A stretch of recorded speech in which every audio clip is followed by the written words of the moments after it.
Este es el Pod Ilustrado, espacio que promueve la cultura de la ilustración a través de entrevistas, charlas e información en general. Yo soy Enrique Torralba, ilustrador, el Pimpollo de Canela, y les saluda desde la Ciudad de México. Sean todos bienvenidos. Hola a todos, sean bienvenidos a un nuevo episodio del Pod Ilustrado.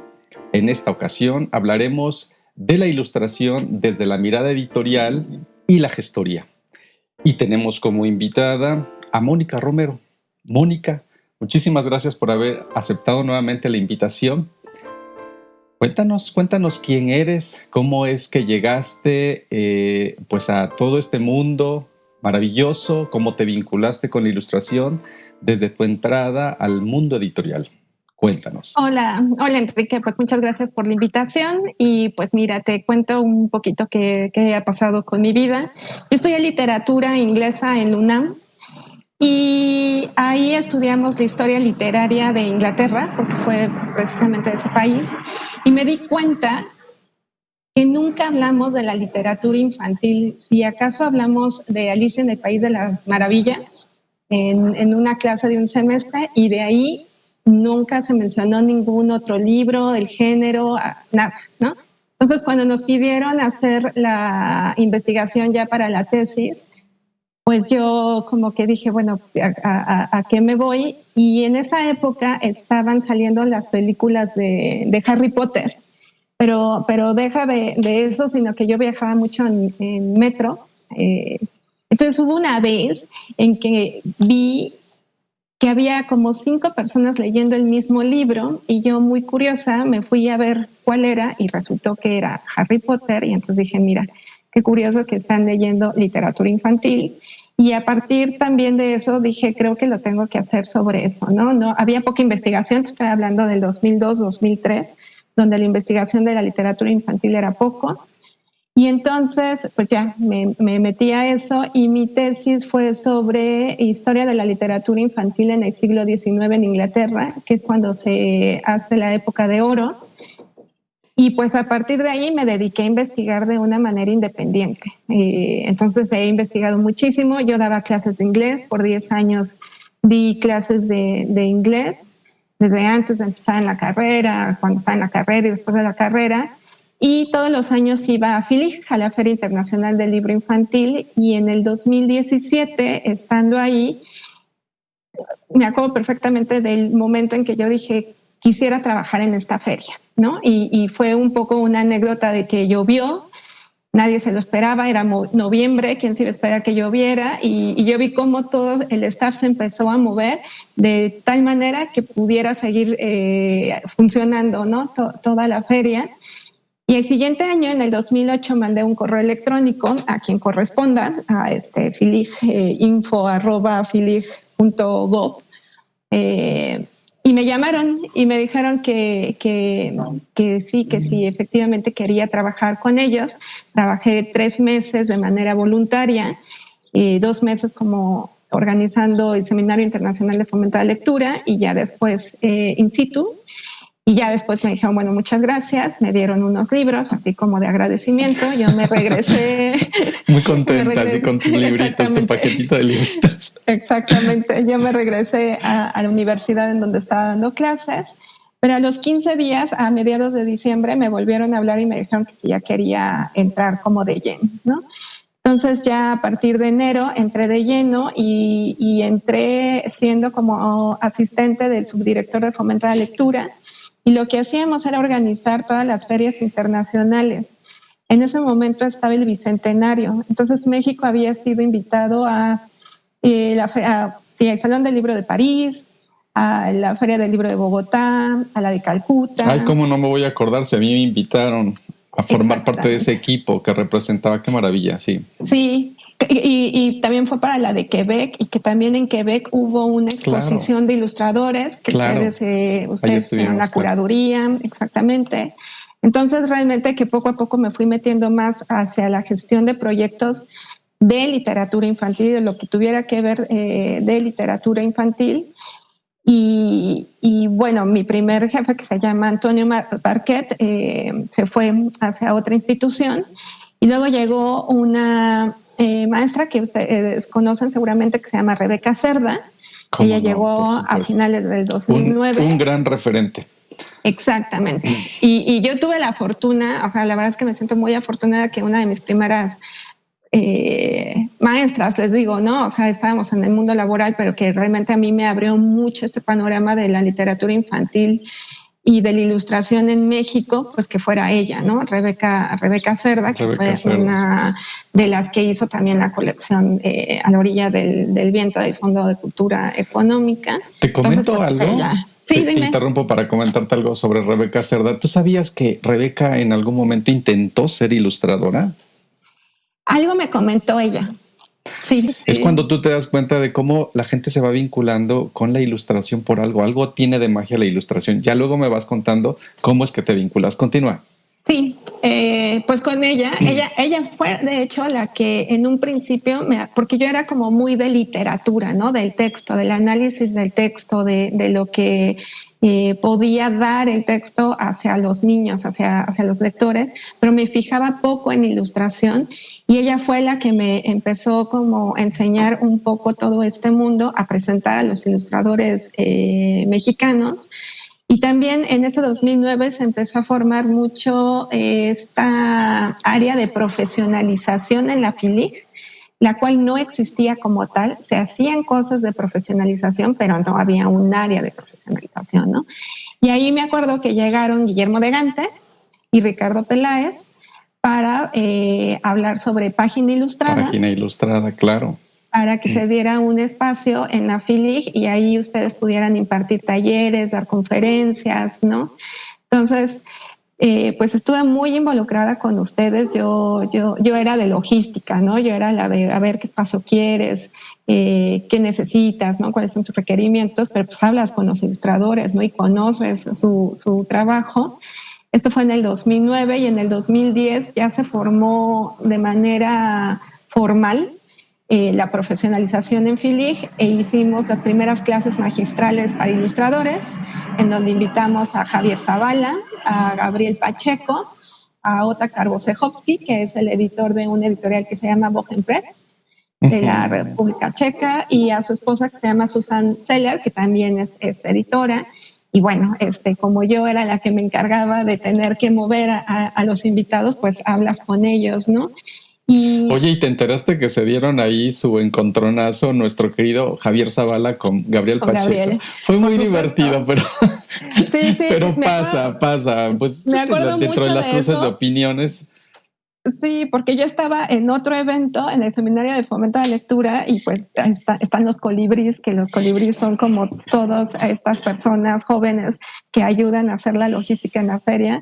Me acuerdo que me hablaron por el radio y me dijeron, Mónica, tienes que venir a la Esmeralda, porque estaban dando clases en la Esmeralda. Sí, porque ¿no? Se están golpeando porque y sin guantes. Se están peleando, exactamente. Ya, sí, o sea, se están tirando los pinceles y es...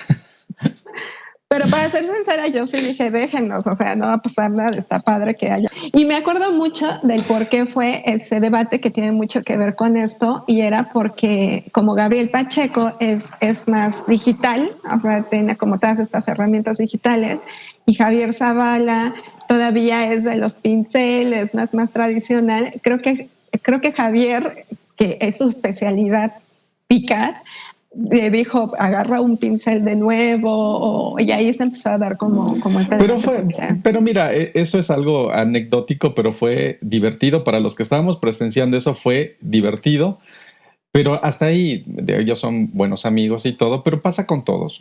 Sí, son de las cosas normales que suceden.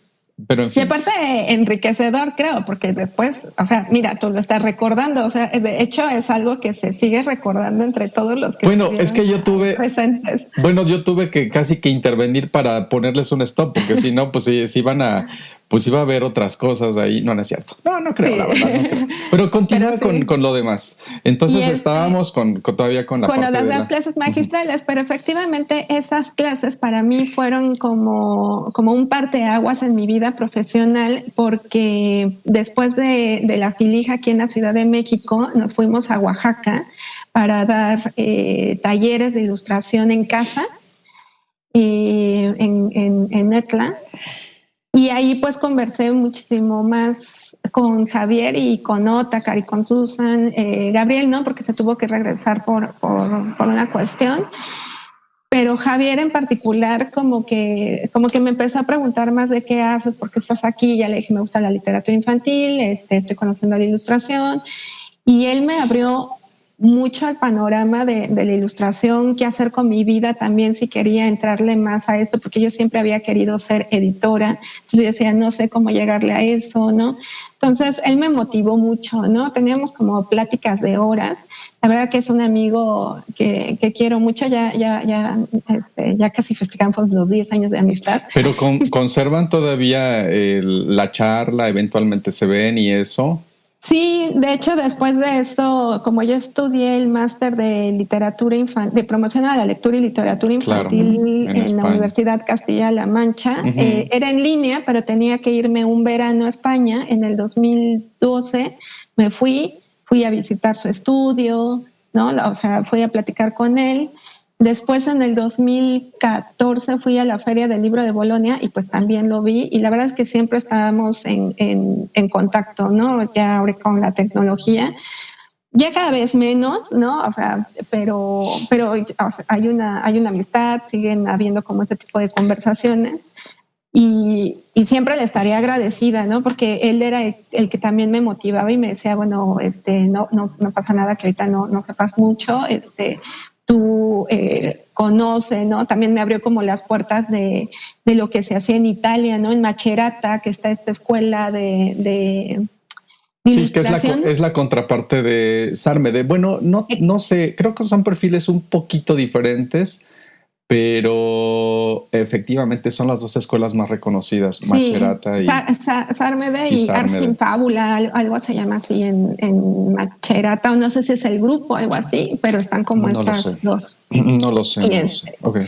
Y a partir de ahí, pues también me metí. A mí me gusta mucho la parte académica, ¿no? Entonces, como que también investigué qué se hacía, ¿no? Y ya hablando con los ilustradores mexicanos, sobre todo los que estaban empezando, pues también con ellos decían, pues deberías de investigar, a lo mejor te puedes ir a estudiar a Italia, ¿no? Entonces, poco a poco, como que de lo que yo iba aprendiendo de todos ustedes, yo lo iba transmitiendo a otras ilustradores, pero que apenas iban empezando. Y pues ahí me empecé a formar un poco como lo que ahora soy, que doy clases y cursos y talleres, ¿no? de ilustración.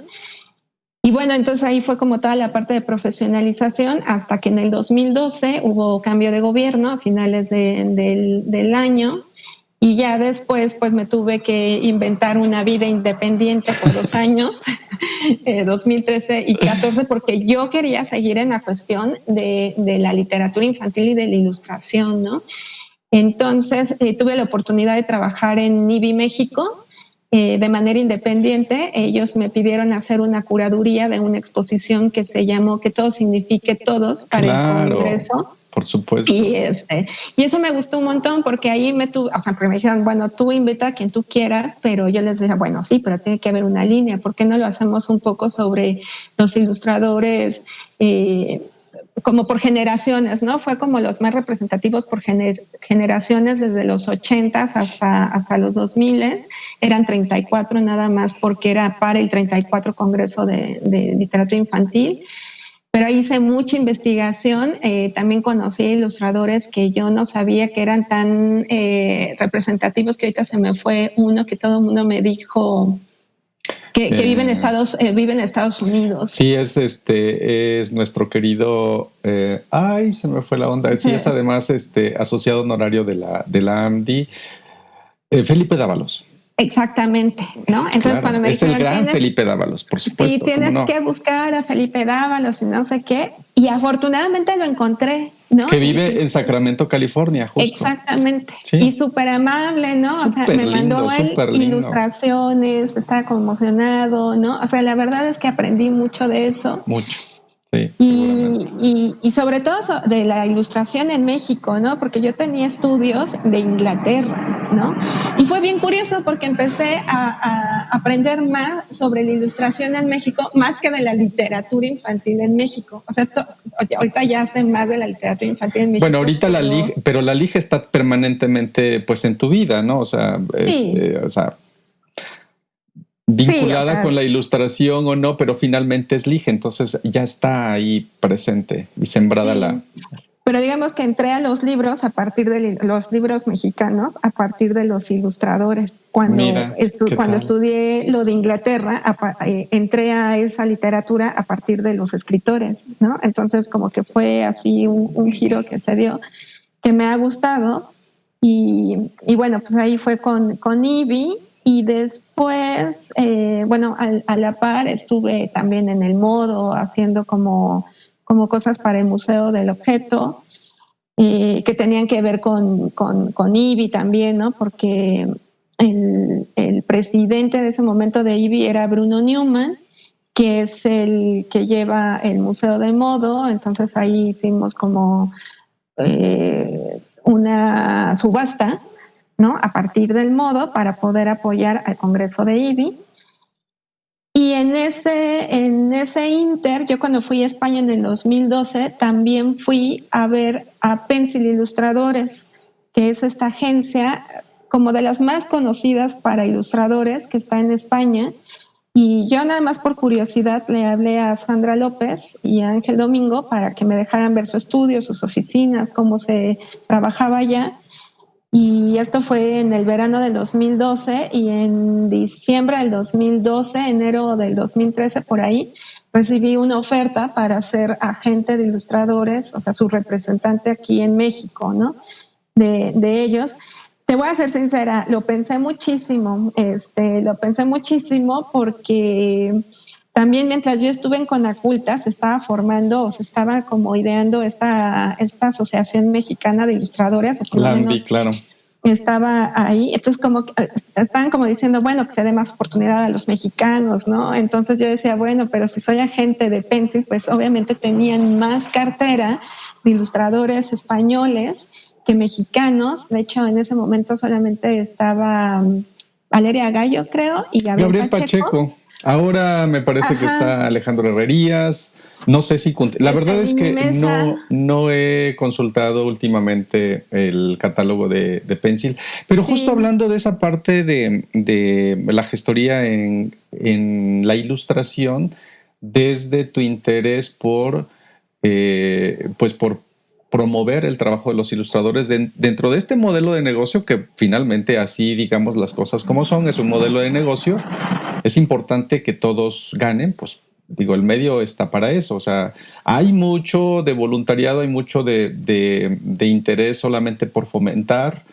pero a la par, bueno, todos vivimos finalmente nuestro trabajo y Sí, sí. es que es un asunto de modelos también, me parece que el modelo de agente para ilustradores en Europa es algo con lo que están acostumbrados, mucho más en los países anglosajones, pero en Europa están un poquito más acostumbrados y en América Latina eso es algo muy raro, muy, muy raro, porque Sí, los sí. ilustradores no nos movemos de esa manera, preferimos tener un contacto directo con nuestros clientes en general, así somos los profesionales autónomos. En España creo que no ha sido tan fácil tampoco, porque solamente son dos agencias las que existen en España, pero quizás sí se adapta mejor ese modelo para la cultura y el pensamiento de los españoles que para los latinoamericanos.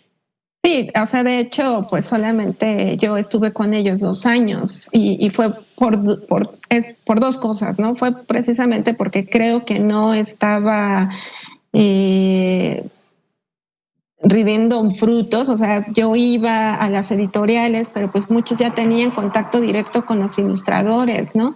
O querían contratar ilustradores mexicanos o ya tenían como otra visión, ¿no? Entonces, yo llegar con mi cartera, o sea, hay ilustradores muy buenos, pero también los tabuladores eran muy diferentes, ¿no? Entonces, Claro. digamos que se cobraba por tabulador europeo y no mexicano, y hay una diferencia abismal que tiene mucho que ver con el costo de vida de Europa América y en Latina. América No, y en la Latina, misma ¿no? América Latina hay diferencias sustanciales. Sí, Desde pues la consideración de que no todos no, bueno, nadie gana con el salario mínimo, es muy poquita la gente que gana con el salario mínimo, pero es una forma de identificar por dónde van los tabuladores. En los países hay muchísima diferencia. Sí. Pero además es complicado porque es un asunto cultural. Por eso te digo, yo sí veo cierta relación entre España y América Latina en ese sentido, porque aunque existen estas dos agencias, creo que tampoco ha sido tan fácil. No creo Sí, que haya no. sido tan fácil, porque si no habría hasta más agencias. Con la cantidad de ilustradores que existen en España, que son muchísimos, pues solamente tienen una pequeña selección, que eso también es importante. ¿Cuál es el criterio para seleccionar a aquellos ilustradores dentro de esa línea que ya maneja la agencia? Porque no es sencillo, no es sencillo. Ahora, después de que me contestes esta parte, o contéstame esta parte, justo cuál es el criterio que se tiene para hacer esta selección, sin que comprometas nada porque tampoco es una crítica, no es una crítica, no va por ahí criticar, no. Pues bien, estuve pocos años con ellos, pero sí, efectivamente, uno de mis tareas era ver qué ilustradores mexicanos podían entrar a la carpeta de Pencil, ¿no? A mí se me hacía como muy difícil hacer esto. Lo que hicimos un año fue que en la FIL Guadalajara hicimos una revisión de carpetas. No lo sé bien, ¿no? Cuál era el criterio, pero creo que también tenían que ser un poco versátiles los ilustradores, o sea, que no nada más se dedicaran al libro infantil ilustrado o al libro álbum, sino que también pudieran hacer trabajo de libro de texto, porque realmente es con lo que más trabajo van a tener los ilustradores, aún en Europa. Porque por decir, sé de varios que están ahí y que realmente en lo que más trabajo tienen es en libro de texto. Aún en Europa. O sea, lo que más trabajo o quienes más trabajo les dan son las editoriales que están buscando instrucciones para su libro de texto que fueran también su estilo diferente a los que ya tenían ellos en su cartera, ¿no? De tal manera que ellos pudieran tener pues toda un contraste, un catálogo, quizá. Exactamente. Y un contraste variado, ¿no? Pero sí existe también cierta línea, bueno, es que no lo sé. Yo creo que a principios yo identificaba Pencil un poco más hacia una línea más definida, más clara, con una mirada hacia la literatura infantil y juvenil ilustrada más definida, pero ¡ay, qué rico! Tamalitos. Sí, aquí. Nuestros tamalitos. Todo el mundo va a saber que estamos obviamente en la Ciudad de México. Porque, exactamente, sí. Pues sí, estamos en la Ciudad de México y eso nos hace feliz. Qué bueno que la gente sale a vender, bueno. Sí. Pero bueno, entonces te comentaba que sí que está bien que hayan variado un poquito su catálogo. Yo tenía una idea diferente al principio de Pencil, pero ya con el paso del tiempo, pues obviamente van ajustando también amplían esa mirada, ¿no? Y aparte, o sea, van metiendo, se van saliendo, van limpiando como ese catálogo. Nunca ha permanecido igual. Hay unos ilustradores que sí siguen de ahí de toda la vida, pero hay otros que se han movido. Se han ido moviendo, ¿no? Entonces también para mí ahí estar con Pencil también me ayudó mucho a aprender sobre derechos de autor de los ilustradores, cosa que para mí era muy importante. Digamos que yo, o sea, mi vida profesional en literatura infantil, ilustración infantil, empezó a partir de la promoción, porque estuve en FILIG, estuve en Conaculta, entonces, digamos, como ya teníamos un presupuesto dado, nos tocaba hacer proyectos para poder promover, en particular a mí, literatura infantil e ilustración, en Pencil para poder promover o para poder dar a conocer a los ilustradores, en IBI para poder hacer una exposición para dar a conocer a los ilustradores, ¿no? Entonces, como que le entré del lado de vamos a dar a conocer el trabajo. Y es algo para mí muy importante, ¿no? Yo tuve un maestro en la universidad que significó mucho, que se llamó Colin White, que fue el que hizo el programa de letras inglesas o de letras en general, pero inglesas en particular. Él era escocés. Era así un genio, ¿no? De la literatura, sabía todo y bastante humilde, era el que todo el mundo le teníamos miedo al entrar a su clase, pero pues sabías que tenías que estar ahí. Y me acuerdo que una vez me lo encontré afuera de la facultad y yo la verdad es que le tenía miedo, soy una persona muy miedosa, pues sí, muy miedosa, ¿no? O sea, como que siempre me ocultaba. Y estaba fuera de la facultad, él fumaba muchísimo, todavía se podía fumar en las universidades, él era el que sacaba el cigarro y toda la clase estaba ahí con humo. Y me acuerdo que él salió, yo estaba esperando a alguien y me dijo, ¿quiere usted un cigarro? En vez de, ¿quiere un café? No, ¿quiere un cigarro? Y yo así de... Conozco uno que todavía sigue haciendo eso en sus oficinas, a pesar de que ya está prohibido. Sí, no, ya ahora sí, totalmente, ¿no? Entonces nos pusimos a platicar y yo me atreví a preguntarle que si él había escrito algún libro porque quería leerlo. Y él me dijo, no, que creo que sí ha escrito, pero en ese momento, o que sí escribió, pero él me dijo en ese momento, no, yo no escribo, yo leo, porque creo que ya hay muchos libros y hay menos gente que lee. Que los ¿no? lea, claro.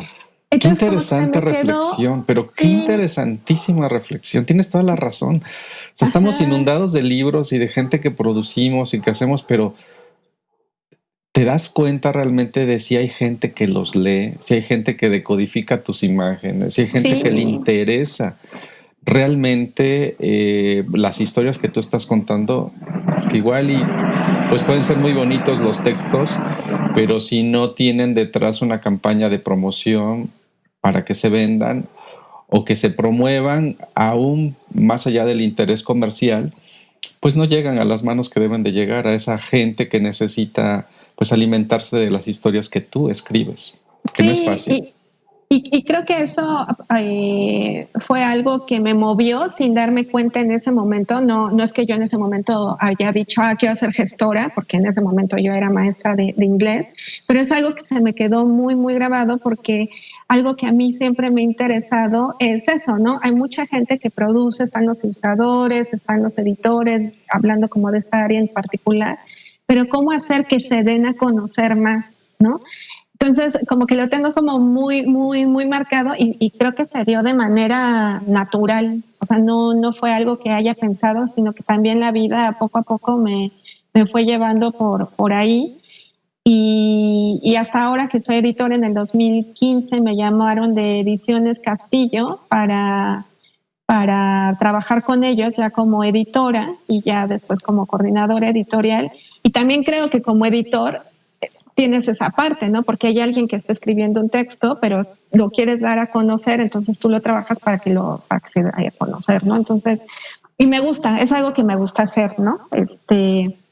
Que se pueda, pues sí, que la gente que está produciendo, que alguien esté encargado de decir, tú dedícate a eso, tú dedícate a tu creación, yo te ayudo a ver cómo se puede hacer que la demás gente lo conozca, ¿no? Entonces...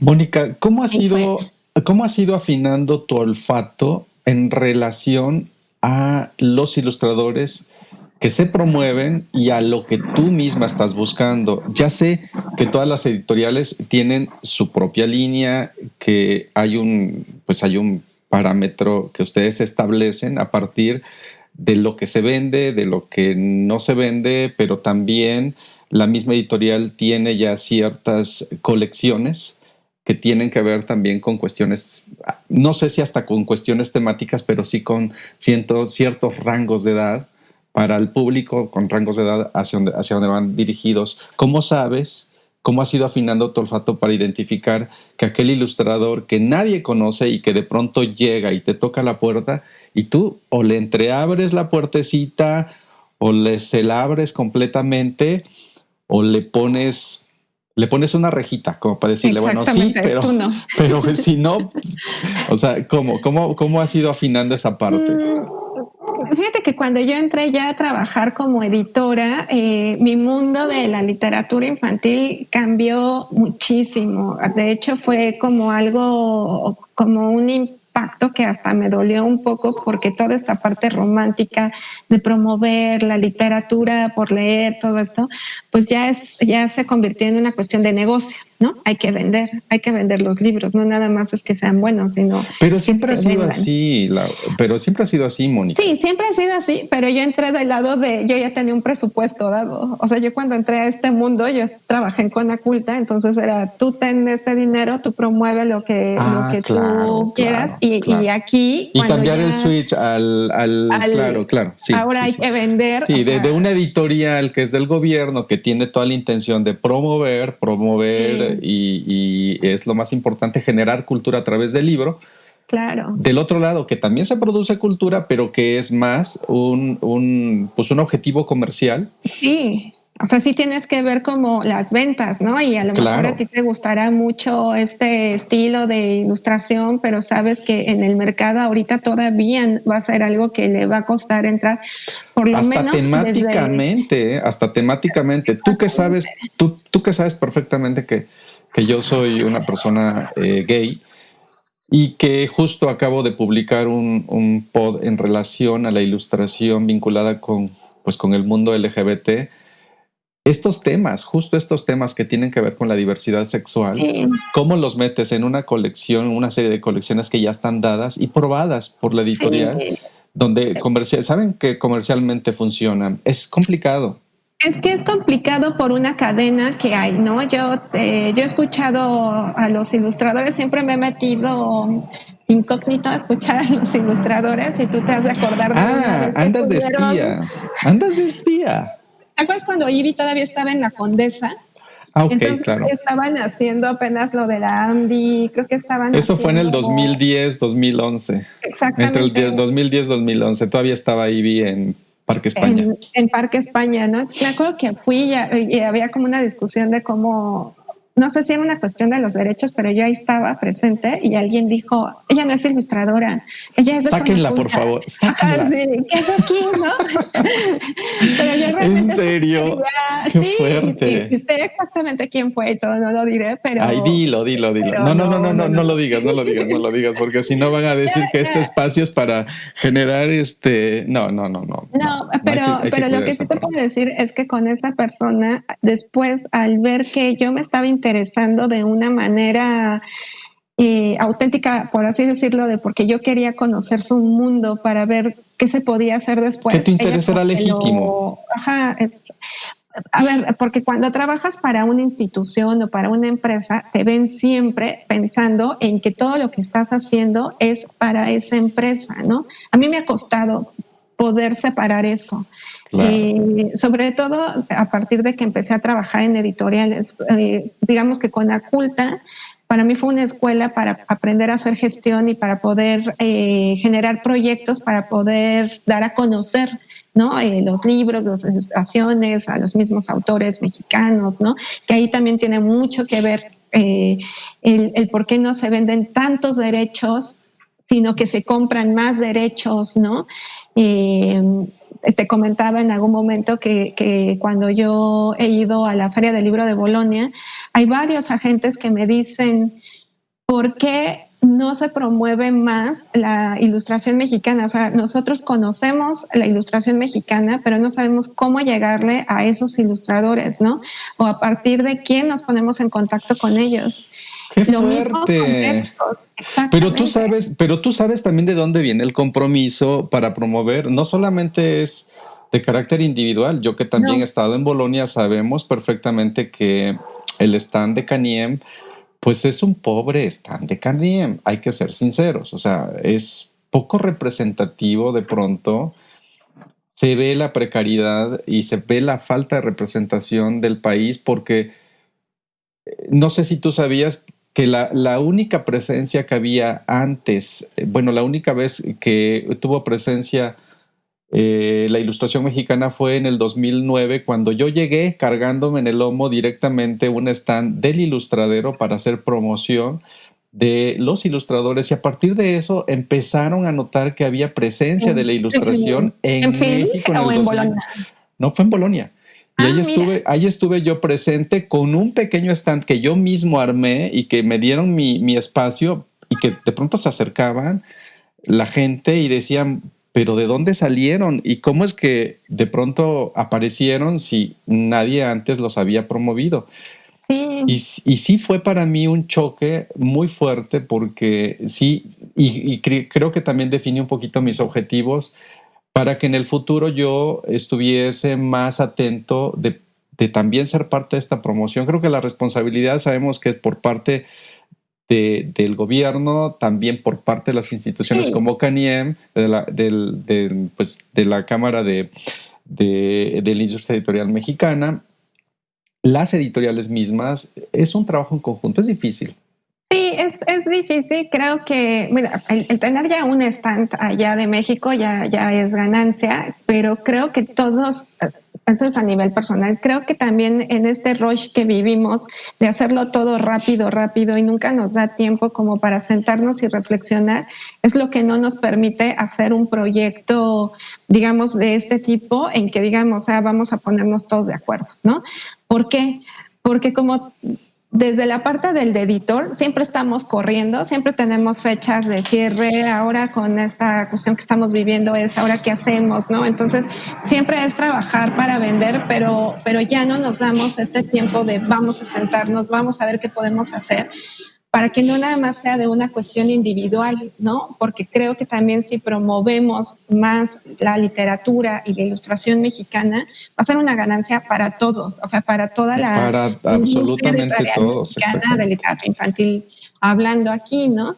Y yo siempre que hablo con los nuevos ilustradores, viejos ilustradores, siempre les digo, es que tienen que ir a la feria de Bolonia, o sea, la tienen que conocer, tienen que aventarse a ir a presentar su proyecto.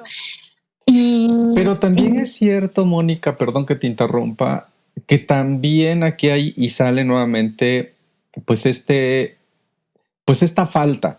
La falta, cuando hablamos del profesionalismo, cuando hablamos de valores de profesionalización en los ilustradores, hablamos de que el mismo ilustrador mexicano debe de cobrar conciencia de que para llegar pues a las grandes ligas de la ilustración necesitas educarte, necesitas prepararte, necesitas tener una cultura general vasta, necesitas, si quieres dedicarte a ilustrar libros infantiles y juveniles o literatura de la que sea, pero dedicarte a ilustrar libros, pues entonces tienes que leer, ¿no? Tienes realmente que formarte, tienes que considerar y tomar en serio que esta es una profesión de mucha resistencia y que si no te preparas, pues qué caso tiene que te presentes a Bolonia con un portafolios si no estás haciendo comparativos para ver o has hecho un diagnóstico de tu misma situación profesional como para llegar. Yo veía un montón de chicos formados en las líneas de muchos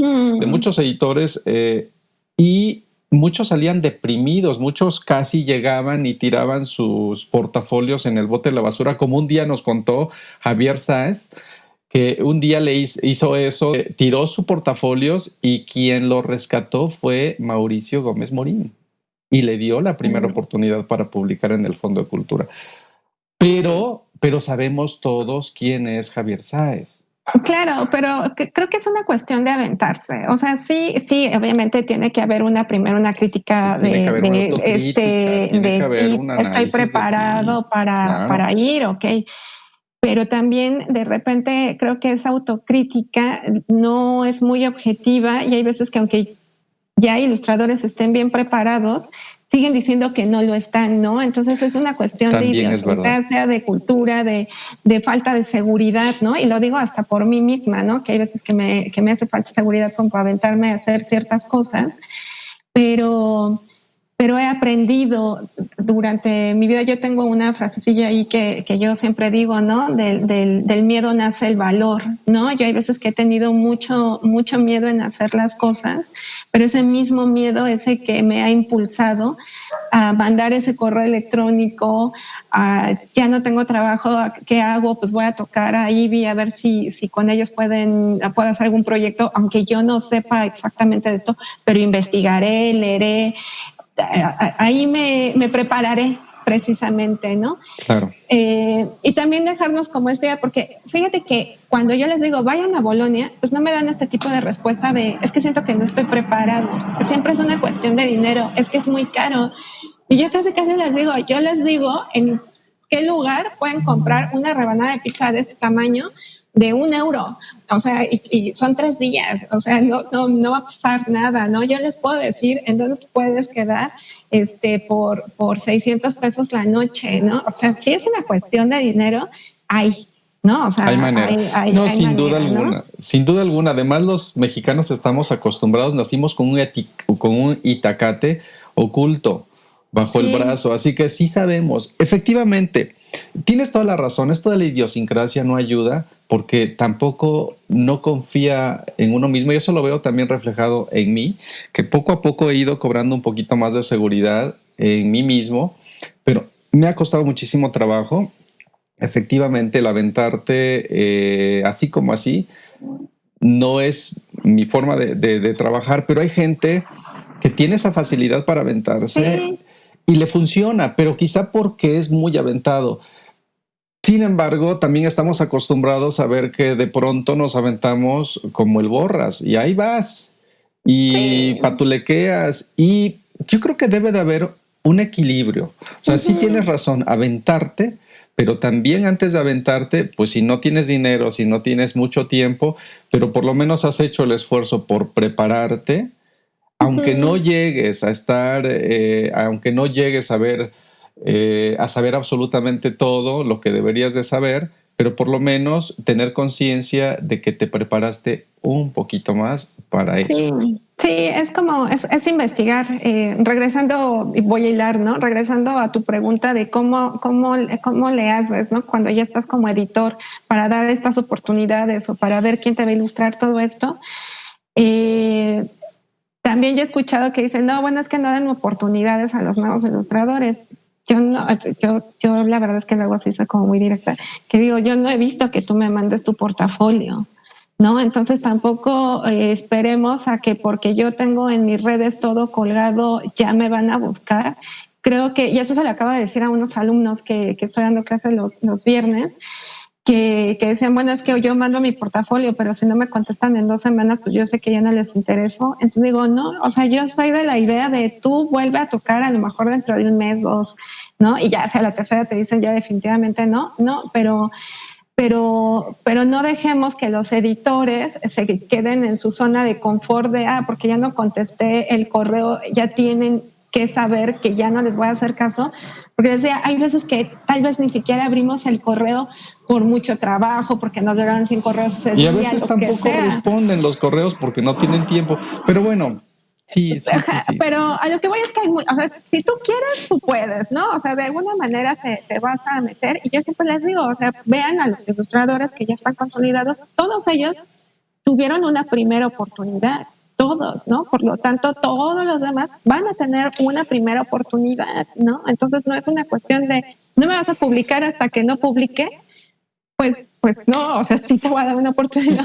Fíjate que eso que acabas de decir es bien cierto. Yo, para tener la primera oportunidad internacional que tuve fue porque yo toqué la puerta. Porque yo mandé algo que yo vi un año anterior de ese evento y me di cuenta de que tenían ahí una deficiencia. Entonces me acerqué a los organizadores del evento, un evento internacional de fantasía y ficción, y les propuse la imagen del siguiente año y llegué así. Les dije, acá tengo la imagen de su siguiente evento.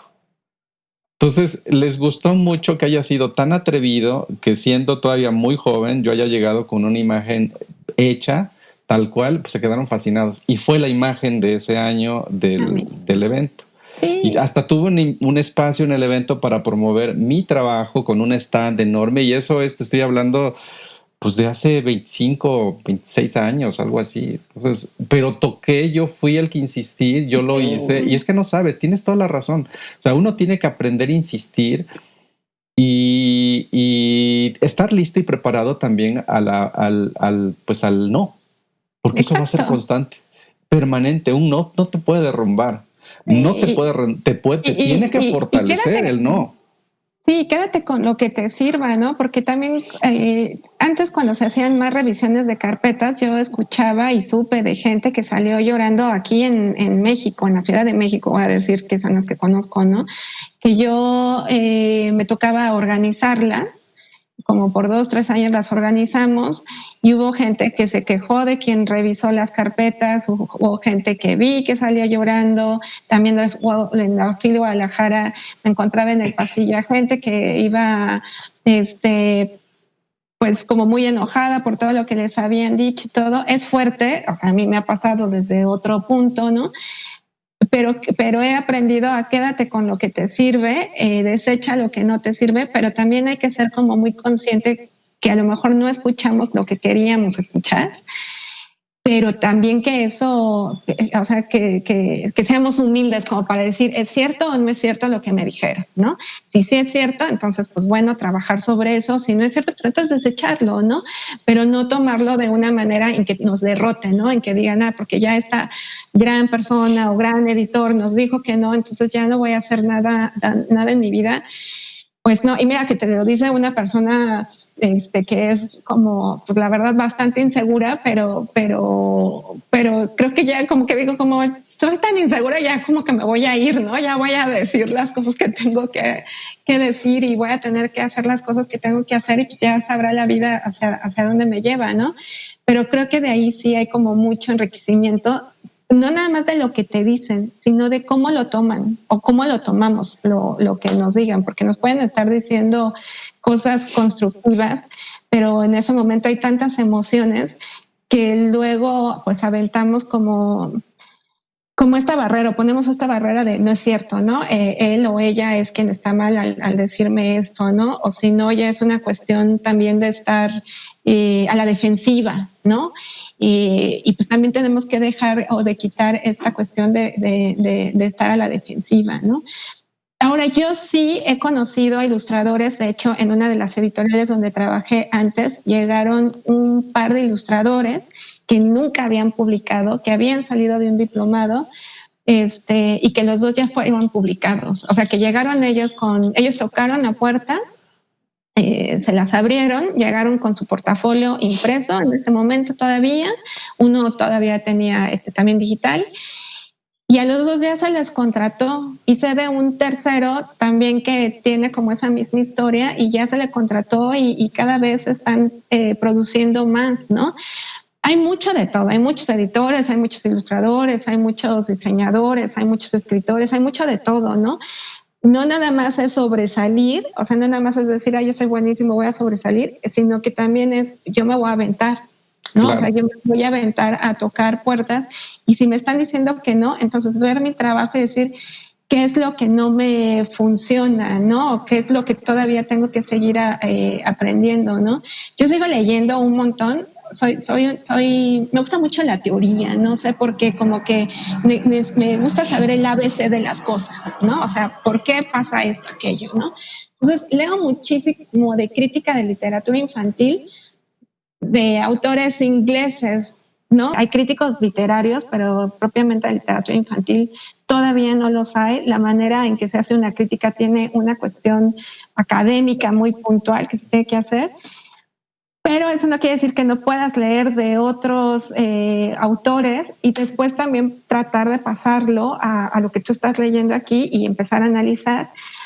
Y a partir de ahí, pues me ha servido mucho como editora, ¿no? Y sobre todo para la retroalimentación que yo tengo hacia los escritores y a los ilustradores. Porque también el trabajo en equipo para construir un libro, tienes que conocer un poco la forma de vivir su trabajo a los que son pues, los integrantes más importantes de un libro, que es el escritor y el autor. Cuando es un libro ilustrado, obviamente también el editor tiene pues, un papel súper importante, pero es un trabajo complicado.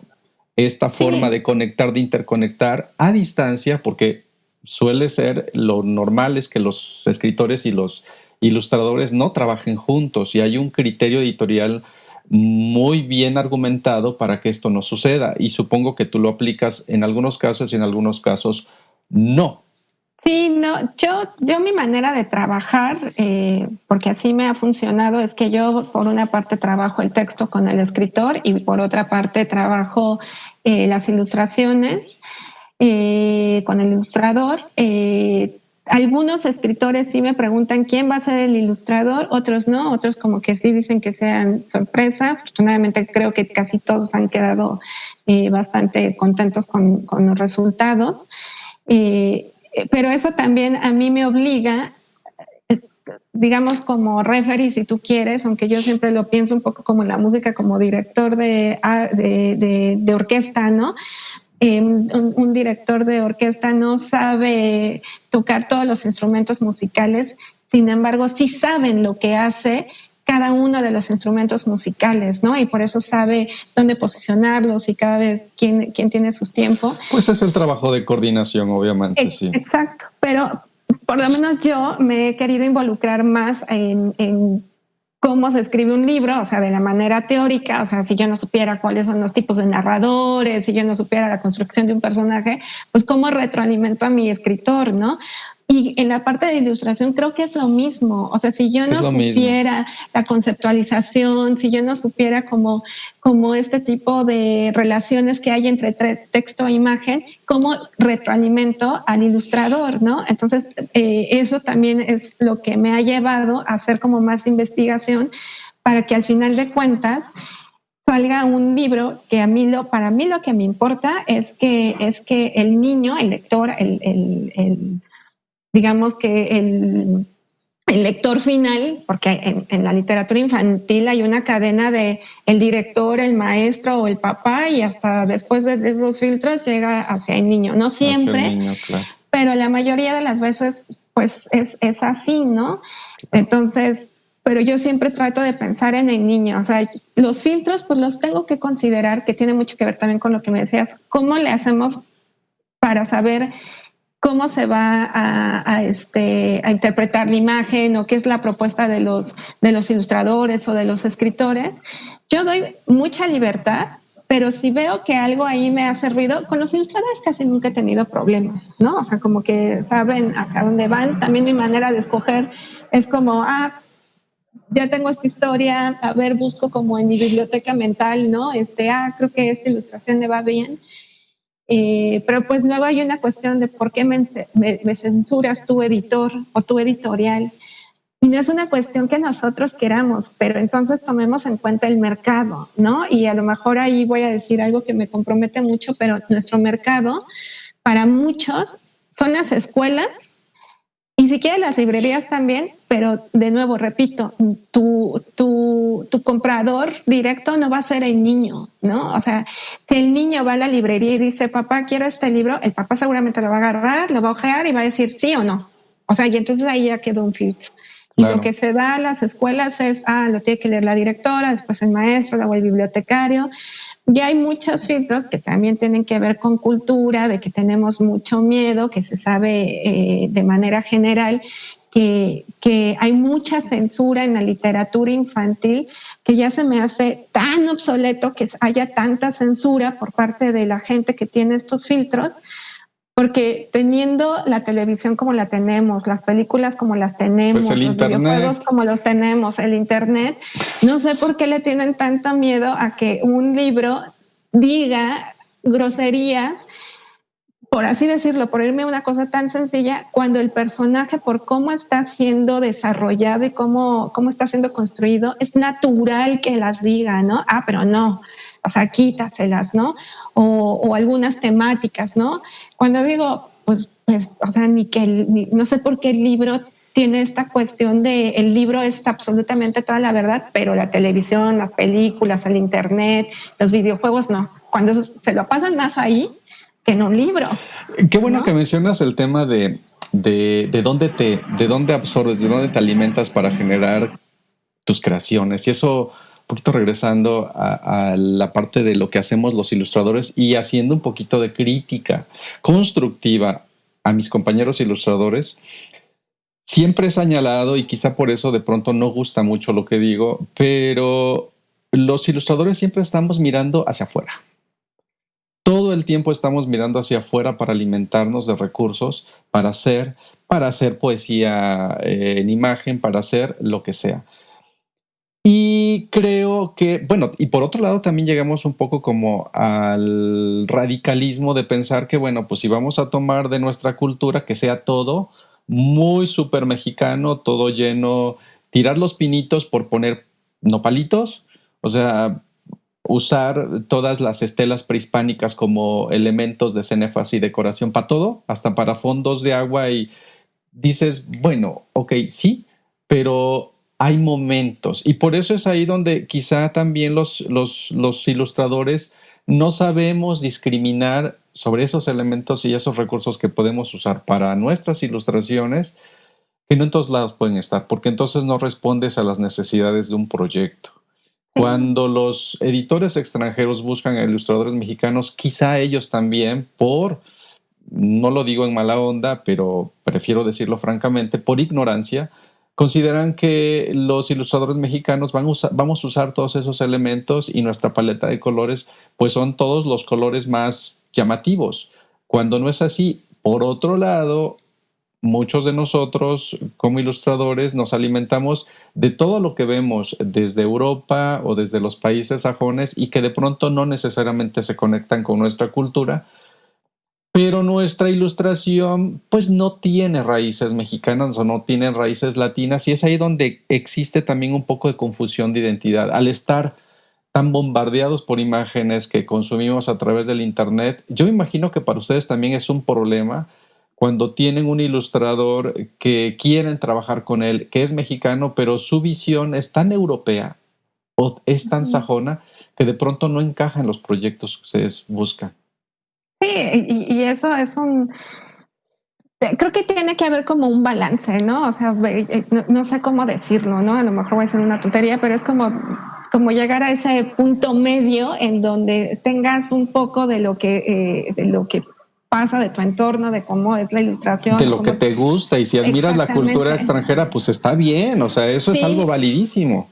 pero es como lo que decía también a mis alumnos, ¿no? O sea, también toma en cuenta que tú con ilustración le vas a dar este contexto a la historia que a lo mejor no está mencionado en el texto, y entonces tú sabrás si lo ubicas geográficamente en la Ciudad de México, poniendo como ciertos elementos que te den en la Ciudad de México, porque a lo mejor el texto lo requiere, o tú sabrás si te vas a un escenario bastante europeo y entonces me lo sacas de contexto, ¿no? Y ahí es una cuestión de un análisis de texto, que también es algo que yo siempre he peleado, que se dé, que a mí me encantaría poder profundizar más en eso, pero un análisis de texto a los ilustradores, no, o sea, desconozco no totalmente, pero no conozco muy bien como el programa de cada una de las universidades, pero creo que tendría que haber un análisis de texto para saber ellos cómo interpretar, o sea, cómo interpretar el texto para que los lleve ya después a conceptualizar, ¿no? Si tienes formación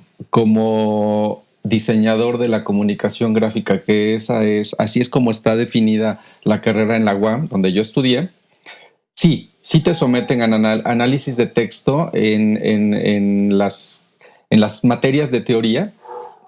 Sí revisas esta parte de la comunicación textual porque es básico, es fundamental, es el previo para hacer el trabajo de conceptualización del mensaje, para codificación y para transmisión y para su posible recepción con éxito. Pero eso se da en las carreras que tienen que ver con comunicación. Cuando son carreras nada más de artes visuales, eso se omite porque no tiene que ver el texto. Y es ahí donde existen estos huecos, porque nuestra formación profesional tiene huecos a lo largo de toda nuestra trayectoria. ¿Cómo vamos cubriendo esos huecos? Pues a través de la formación y Sí. de hacer un diagnóstico de cuál es tu condición. Aquellos que tuvieron formación en artes visuales tienen huecos en ese sentido, en la parte de comunicación, porque no estuvieron preparados en ese terreno y necesitan hacerlo. Y muchos de los que estudiamos diseño a veces nos falta la sensibilidad en relación a la técnica, a la aproximación de la construcción de la imagen no codificada, porque muchas veces dentro del terreno de artes visuales quizás se busca muchísimo más la técnica, el recurso de cómo se presenta más que el mensaje mismo. No digo que no exista, porque en todos estos existen propuestas narrativas, pero la intención narrativa responde a otro detonante muy diferente. Y curioso que dices eso, porque a mí alguien me acaba de preguntar eso, ¿no? Dice, ¿tú cómo escoges al ilustrador cuando lo contratas? Por su técnica, ¿no? Por su estilo, por registro. Y yo digo, para mí eso, aunque sí lo tomo mucho en cuenta, queda en un segundo plano, pero yo quiero saber cómo interpreta los textos. Y si es la primera vez que va a trabajar, tengo que ver el portafolio, ¿no? Y entonces voy a ver cómo está haciendo una propuesta de interpretación supongamos de un texto imaginario, porque a lo mejor nunca ha publicado, ¿no? Pero a mí sí, yo sí me voy más a cuál es la interpretación, a cuál es como este aporte hacia los textos, más allá de la técnica, más allá de todo esto, que es muy importante, obviamente, que ustedes se especializan en eso, que ustedes pulen eso, pero puede ser perfecto. Es como, perdón por sacar mucho lo de las artes, ¿no? Pero es como el ballet, ¿no? Tú estudias y puede ser como muy técnica y puedes tener como esta técnica perfeccionada, pero si no hay corazón, si no sabes escuchar la música, no la vas a poder interpretar bien y por lo tanto ese mensaje no va a llegar al público, ¿no? O sea, van a ver una bailarina perfecta, dio su pirueta perfecta y todo, pero no transmitió más allá de eso. Hay aprendizaje, hay técnica, pero no hay sentimiento. Exactamente, ¿no? Y ese sentimiento viene mucho de la interpretación del texto, ¿no? Y yo lo veo con ilustradores también que me pasó una... Tiene que ver con conciencia y sensibilidad, Mónica, porque... Sí. Porque una cosa es interpretar desde el interior, porque sí, aquí me parece que tiene que haber un trabajo emocional y de conciencia muy profundo. Por eso cuando hablo de la formación del ilustrador, es que tienes que también considerar que si eres una persona sumamente mental, fría y calculadora, pues te va a hacer falta la parte emocional. No podrás abordar temas que son sensibles, ¿no? Sobre todo cuando ahorita estamos hablando de muchísimas cosas que se están presentando, de miedos, de diversidad sexual, de feminismo, de muchísimas cosas que tienen que ver con cuestiones muy profundas que aunque tú no seas parte de ese entorno, de ese mundo, hayas vivido, tienes que tener esa sensibilidad y para eso tienes que interconectarte con esos temas, tienes que leer, tienes que acercarte, porque si no la interpretación que vas a hacer realmente no va a ser una interpretación, sino una traducción de lo que estás viendo en el texto con ciertas reminiscencias que tomarás posiblemente de todo lo que lees o las mismas ilustraciones que tú has visto en el Instagram o en cualquier espacio y los repites, nada más los trasladas a tu proyecto, pero no haces un trabajo de introspección, de reflexión interna para luego entonces llegar a una propuesta legítima, profunda, y entonces interconectar los sentimientos tuyos con quien los va a leer. Sí, y creo que para llegar a eso se tiene que tener un balance entre la teoría y la intuición, que es lo que dicen, que a partir de ahí trabajan, ¿no? Porque te lo comentaba, que efectivamente soy muy teórica y todo, vengo mucho de las artes, entonces... No sé, por eso como que todo lo baso de eso, ¿no? Oye, Mónica, pero no estoy tan de acuerdo con el tema de la intuición, porque la intuición es un acto no reflexivo y por lo tanto se convierte también como en una condición un tanto cuanto primitiva. Y creo que nosotros somos, a lo mejor es muy confuso hablar de, porque estoy hablando de los sentimientos y estoy hablando de sensibilidad y de pronto lo quiero interconectar con racionalizar las cosas, con intelectualizar las cosas. Es que es un proceso intelectual, la construcción creativa también tiene que ver con un asunto intelectual. Entonces lo tienes que racionalizar, lo tienes que mentalizar. Entonces dejarte nada más ir por la intuición, sí, perdón, a lo mejor me lo ibas a decir y ya te interrumpí. No, es que eso es a lo que voy, que luego cuando yo digo que estudio, digamos, mucho la parte de la teoría, me dicen, pero es que el ilustrador trabaja desde la intuición. Y entonces yo estoy igual que tú, ¿no? Digo, o sea, sí y no. O sea, claro. hay que haber un balance, ¿no? Por eso yo ponía un poco como el ejemplo de, yo estudié ballet, ¿no? Y ballet eran las bases y tenías que saber las bases. Y después de ballet me pasaban en la misma academia a jazz porque ya te soltabas un poco más. Pero para llegar a la danza contemporánea, tú ya eras como más sentimiento, más emoción, pero dentro de ti ya había una teoría, o sea, ya había algo que tú ya sabías que estaba, claro, o sea, ya asimilado, y gracias a esa teoría tú ya sin pensarlo, pero como ya lo sabías, sin pensarlo, ya podías romper todas esas reglas, ¿no? Entonces, cuando a mí de repente me dicen, es que la intuición totalmente, pues también estoy igual que tú, o sea, pues no, o sea, sí, no, pero tiene que haber un balance en todo. No puedes decir que todo sea a partir de la intuición. Tiene que haber como sí un conocimiento teórico, tiene que haber una reflexión, tiene que haber un análisis y la intuición saldrá, pero la intuición sin tener esas bases, creo que se va a hacer un poco de bolas, ¿no? Y va a decir, no sé cómo sacarlo, ¿no? Porque me quiere decir mucho. Pero no sé cómo decirlo, un poco como también los que no sabemos dibujar, que decimos, yo me imaginaría tal personaje, pero pues yo no sé dibujar, ¿no? O sea, lo tengo en mi imaginario, a lo mejor tengo un personaje súper bonito y todo, pero pues yo no tengo estas bases para poderlo sacar, ¿no? Entonces necesitas ese tipo de bases.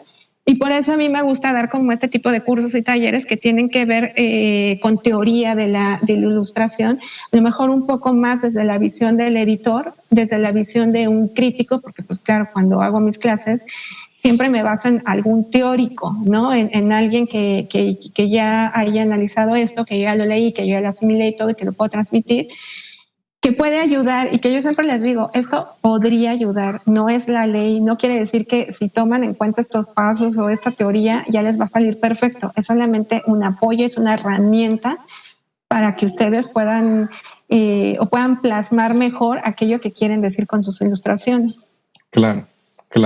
Pero, Mónica, estamos prácticamente a punto de terminar. Y a mí me gustaría pues que fuéramos cerrando con algo. ¿Con qué te gustaría cerrar? Pues cierro un poco, pues hablamos, ¿no? De la ilustración, sí, a partir de la mirada editorial y de la gestión, pero creo que algo que yo siempre pienso es si a ti te gusta hacer algo, hazlo con toda la pasión que tú quieras. También hay que ser disciplinado, hay que investigar, hay que tener como el conocimiento y hay que aventarse, pero algo que tú acabas de decir, sí hay que aventarse con una autocrítica, ¿no? No nada más es me voy a aventar y nada más porque tengo este valor ya lo voy a hacer, sino que cuando hay que confiar más en nosotros mismos, ¿no? Pero ahí sí creo que es bueno confiar en tu intuición. Exactamente, sí, pero realmente ser objetivo, ¿no? Yo ya tengo un trabajo, creo que ya lo puedo presentar, hay que investigar hacia dónde me puedo presentar y hay que tocar muchísimas puertas y pues aunque suene a cliché, en algún momento una se te abrirá, ¿no? Y no hay que quedarse sentados a ver a quién algún día me busca, ¿no? O sea, claro, hay que seguir buscando y buscando y creo que las oportunidades llegan. Yo la verdad es que valoro mucho el trabajo de los ilustradores, me gusta mucho el trabajo de los ilustradores. Es lo primero que le va a llegar a un niño. O sea, el niño no se va a ir a ver qué dice la cuarta de forros o qué dice la primera línea del texto. Directamente, ¿no? La ilustración, claro. Entonces, por eso para mí es como tan importante, ¿no? Eso, y a lo mejor a mí me gusta mucho la literatura infantil porque yo de niña no leí nada de literatura infantil. Estaba en una época que eran las enciclopedias, ¿no? Entonces estaba rodeada de enciclopedias, ¿no? De todo tipo, ¿no? Pero ya le llegué muy, muy tarde. Pero este valor que tienen tanto la literatura en sí como texto como las ilustraciones, porque pues obviamente ya las ilustraciones enriquecen, ¿no? Toda esta cuestión de la literatura. Hay que ver que los lectores, que son niños, que son personas que están conociendo el mundo, ¿no? Entonces, lo que ustedes hacen es una manera de darles a conocer el mundo desde antes, ¿no? Ustedes, los escritores, ¿no? Entonces, pues sí, hagan su trabajo. Conocer el mundo investiguen. Desde nuestra perspectiva y desde nuestro mundo imaginario también. Exactamente. Y aviéntense a hacer las cosas, ¿no? Siendo autocríticos, siendo honestos con uno mismo, ¿no? Claro. Yo agregaría justo que cuando te abren una puerta pueden abrirse simultáneamente varias puertas. Y aquí es donde también entra la capacidad del ilustrador de tomar una decisión. Elegir implica renunciar. No puedes considerar todos los proyectos al mismo tiempo y tienes que tener esa capacidad para decir no, aunque sea una muy buena oportunidad, porque puedes tener muchos sís ahí con muchas posibilidades, pero bueno, es parte de la fortaleza también que uno tiene que ir ejecutando. Por último, Mónica, quisiera que me dijeras un poco qué color serías actualmente. O sea, dentro de una paleta de color, ¿qué color eres actualmente? ¿Qué color fuiste y qué color serás? Uy, está más difícil que la vez pasada. ¿Qué color? A mí me gusta mucho el color morado. Y creo que ahorita si me dijeran, descríbete con un color, sería el morado, ¿no? O sea, es una parte entre oscura y clara, o sea, no está ni tirando tanto a la oscuridad, como lo habías comentado, sí es una cuestión de misterio.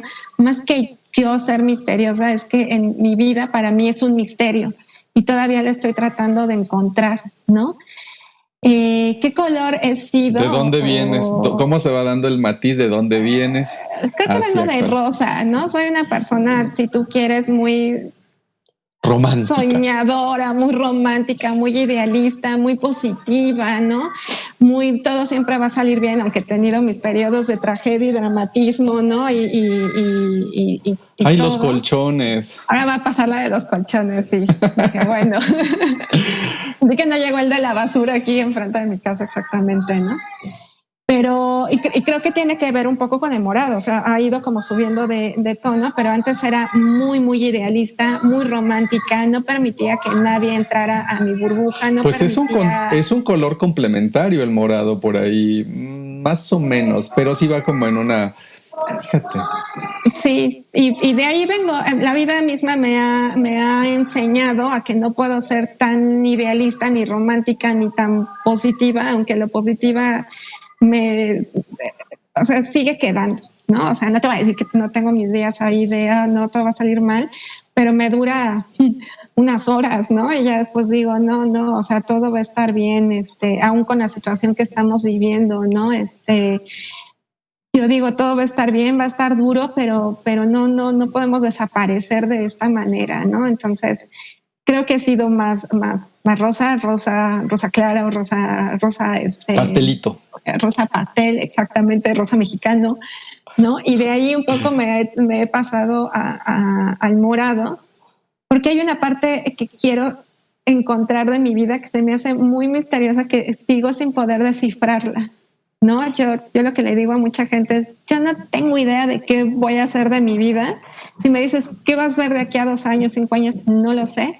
Lo único que sí sé o me gustaría es que siguiera dentro de la literatura infantil, como gestora, como editora, como promotora, como no escritora, como investigadora, ¿no? Como académico, pero que vaya dentro de la literatura infantil. Es lo único que tengo seguridad en mi vida que quisiera hacer, ¿no? Todo lo demás. ¿Y cómo vislumbras tu color entonces a futuro hacia los colores luz, hacia los amarillos, los verdes que son más neutrales? No sé, hasta lo gris podría ser. Azulitos, verdecitos, naranjitas. Yo creo que más hacia un azul. O sea, creo que sí se va a ir despejando, pero no creo que llegue hacia un amarillo de totalmente luminosidad, lo cual para mí no es malo. Siempre creo que es bueno tener como esta parte de misterio, es bueno que nos pasen cosas buenas y malas, ¿no? Pues como a todos nos han pasado muchísimas cosas malas, pero yo siempre cuando me pasan cosas horribles, algo que me gusta mucho de mí es que al pasar el tiempo yo ya platico esto un poco como de broma, ¿no? Y pueden haber sido cosas muy fuertes, ¿no? Y yo ya lo platico un poco como hasta haciendo carne de mí misma, si tú quieres, ¿no? Pero son enseñanzas que van a seguir pasando y que yo nunca voy a tener la seguridad de que no vuelvan a pasar, ¿no? Entonces yo por eso me iría así un poco más clara, pero llegándole al azul, ¿no? Pues qué bonito cierre. Me gustó tu paleta de colores. Pues finalmente llegamos ya al cierre del pod ilustrado de este episodio y no queda más que despedirnos. Si pudieran y si les interesan contactarte, ¿es posible contactarte en algún lugar? ¿Qué nos compartes para que te busquen? Algo que sí se pueda poner acá. Algo que tengo como más definido es el Facebook, que me encuentran como Mónica Romero Girón, como mi nombre es. Perfecto. Y pese a que tengo cosas personales que son las menores, pongo muchas cosas de la literatura infantil, sea académica, sean de ilustración, sea de literatura, noticias, lo que va sucediendo. Trato de poner esas cosas, pues a ver quién le interesa. También verán algún chiste por ahí, ¿no? ¿Aceptas ofertas no ofertas, pero aceptas peticiones de trabajo, portafolios también a través de ese medio? Digo, sí. No es esa la naturaleza de este espacio, pero entenderás que yo tengo también que promover un poquito pues el trabajo de mis colegas. Y si eso sirve un poquito como para que pueda puentear, pues sí. Eso contigo, digo, a lo mejor tómalo como que te estoy torciendo el brazo, pero no. Bueno, sí, un poquito. O sea, la verdad es que si me mandan un mensaje, sí, solamente que lo que les recomendaría es que me pidieran el correo electrónico, el correo electrónico para ya después contestarle, porque si me mandan desde ahí su proyecto, la explicación y todo, ahí sí no. O sea, son como mensajes cortos y ahí contesto. Sí, claro, por supuesto. Y sabrán, y si alguien ve esto de los que acabo de contratar a 2 personas por lo que ellos fueron publicando en redes sociales en este tiempo. Yo no los conocía y fue porque ellos fueron publicando y me gustó, llegó el texto y son 2 personas que a lo mejor ya una tiene más experiencia que la otra, pero yo no los conocía, ¿no? Y ahí pues qué bueno, pues mira, finalmente cumplen su cometido también las redes sociales, que no hay que satinizarlas, pero tampoco hay que mantenerles la vela encendida todo el tiempo. Gracias, Mónica, nos despedimos y bueno, pues gracias a todos por habernos escuchado, nos vemos en el siguiente episodio del Pod Ilustrado. Gracias, Mónica. Adiós. Adiós.